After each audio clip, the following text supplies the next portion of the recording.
Il y avait des aromates pour l'encens, Exode 25, 6.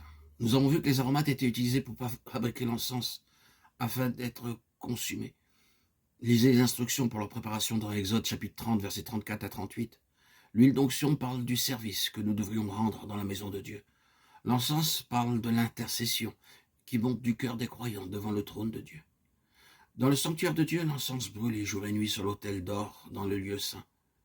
De même qu'il n'était jamais permis à la lumière du chandelier d'or de s'éteindre, de même l'encens devait brûler sans cesse jour et nuit.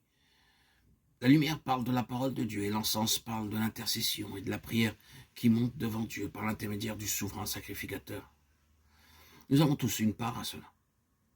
Que ma prière vienne devant toi comme l'encens, l'élévation de mes mains, comme l'offrande du soir, psaume 141, 2. D'après Apocalypse chapitre 8, versets 2 et 3, l'encens est le symbole de la prière des saints. Et je vis les 7 anges qui se tiennent devant Dieu. Et il leur fut donné 7 trompettes. Et un autre ange vint et se tint debout devant l'autel, ayant un encensoir d'or, et beaucoup de parfums lui furent donnés pour donner efficace aux prières de tous les saints sur l'autel d'or qui était devant le trône. Lorsque nous recevons le don de la vie éternelle, nous devenons les collaborateurs de Dieu. Et comme tels, nous devrions lui apporter chaque chose dans la prière. Pourquoi devons-nous prier? Il est certain qu'avant même que nous prions, Dieu connaît les besoins.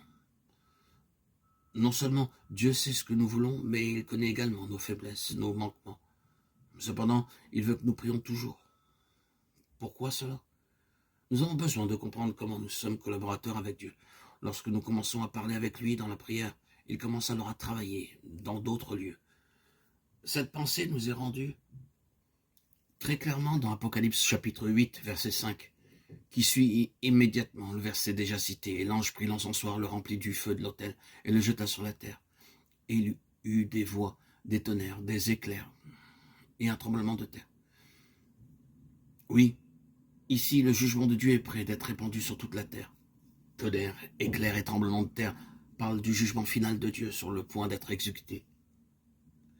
Dieu ne s'attend pas à ce que la justice et l'honnêteté triomphent sur cette terre aujourd'hui. Pour l'heure, les pervers deviennent plus prospères, tandis que ceux qui vivent une vie honnête ont souvent à souffrir. Or, tous ceux qui veulent vivre pieusement en Jésus-Christ seront persécutés. De Timothée 3, 12. Le jour vient où Dieu va juger chaque péché et chaque pécheur. Ne pensez pas aux pécheurs que vos péchés resteront impunis. Ils peuvent être cachés pendant de nombreux siècles, mais un jour Dieu jugera chaque pécheur. Ecclésiaste 8, 11, 13. Bien qu'un pécheur puisse pécher des milliers de fois et qu'il semble être laissé impuni par Dieu, ceci ne signifie pas qu'il ne le punira pas. Un jour, Dieu jugera chaque pécheur. Oui, il y a un jour de jugement.